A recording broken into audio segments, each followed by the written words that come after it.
zay ny amin'iny fa napetraka omaly tamin'ny fomba ofisialy ny vato fototra fanamboarana ny centrale hydroélectrique any apita be poaky any amin'ny district Litsonono Manidy tonga nanotrona sy nametraka izany vato fototra izany ny filoham-pirenena Hery Rajaonarimampianina mitetina hatrany amin'ny 4.0 miliara kosa ny tetobola anamboarana ity foto-drafitrasa ity.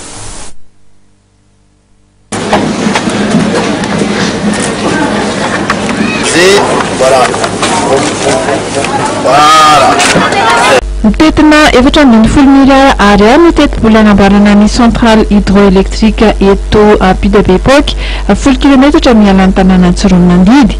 Mahatratra 2.7 km tora-droa ny habeny izany foto-drafitrasa izany izay tokony hamokatra herinaratra ho an'ity faritra Bonilava manontolo ity.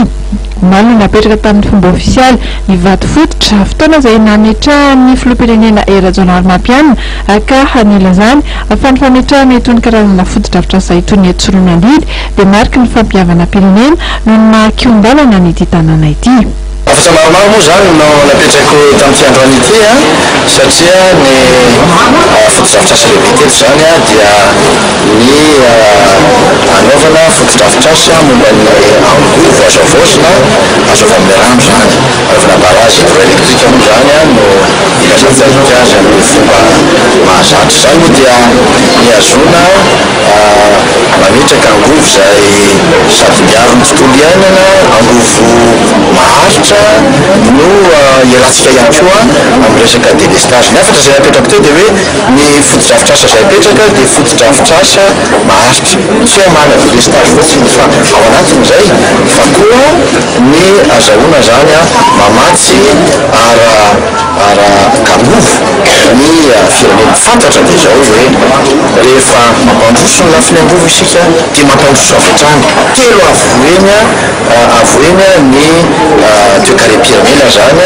isika ka inona moa zany dia hoe tsy tarika zany fampandrosoana ny fisiny io satria hitombo ny angovo zay imena ny faritra sy ny vahoaka amin'ny zavatra io zany dia misy tombontsoa mazava ho azy ho an'ny firenena zany amin'ny lafiny ara-toekarena misy tombontsoa ho an'ny jirama zany satria anena ihany koa zany ny vidim-pamokarana ny angovo eo amin'ny jirama ary everiko moa zany fa dia vahaolana maharitra eo amin'ny fampandrosoana ny firenena zany zavatra izany. Ny fiaraha-miasatra amin'ny fanjakana sy ny tsy miankina no nahafahana manateraka izao foto-drafitrasa izao satria dia manampy ny maso ivonsana ny fampandrosoana ny fametrahana herinaratra any amin'ny tontolo ambanivohitra na ny ADER ny orinasa Henri Frèche et compagnie. Tamin'izao ny fifanjakana moa dia tsika zany dia mitodika herinaratra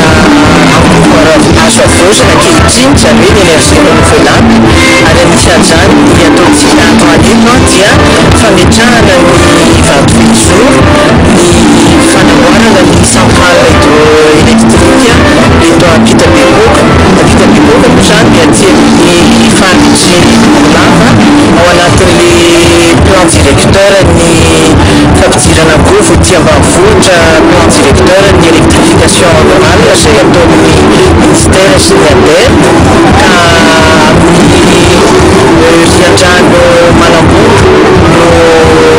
azahoantsika manao zay centrale zay azahoantsika angovo eo amin'ny 1100 kilowatt ary tonga dia ampidirina moa zany injectena amin'ny réseau an'ny jirama azahoana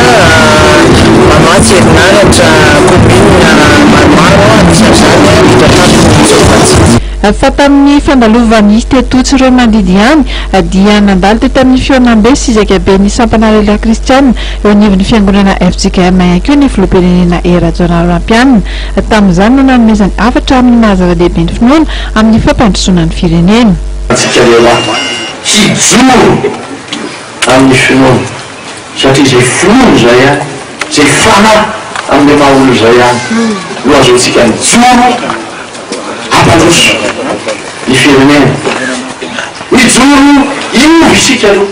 ary rehefa miova isika hanova isika ary anova ho tsara isika. ary dia tsy nadiny mofo namaly ireo etaetam-ponina isan-karazany ka anisan'izany ny fanasarana ny lafiny fahandre-palemana sy ny ara-pahasalamana nanentana ny olona ihany koa ny filoha mba hiadina fa midoro tanety izay tsy mitsatra manimba tontolo iainantsika